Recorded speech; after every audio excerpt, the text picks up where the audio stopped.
दिल में बानी छापल चेहरा छोड़ी निहारे लचपल परी स्वरूप तो हर लागत रहे हर काम भैलू छुर छुरी बोल कहे हमारा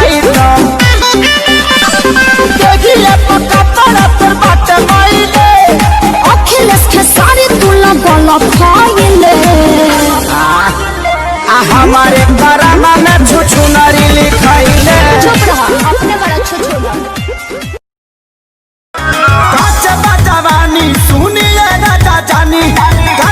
जवानी सुनिए राजा जानी हमसे कुछ दिन दूरी औरी रही ना मानव का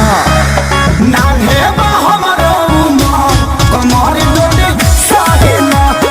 नाम है हमारो कमर लोटे साहिना बनल बा बॉडी खेला कबड्डी राजा नहीं चाहिए गड्डी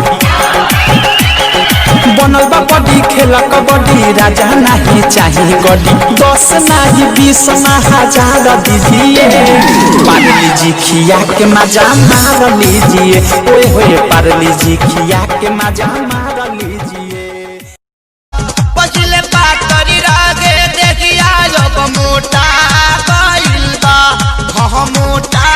गइल बा तो गवन ले जाए बलम का मन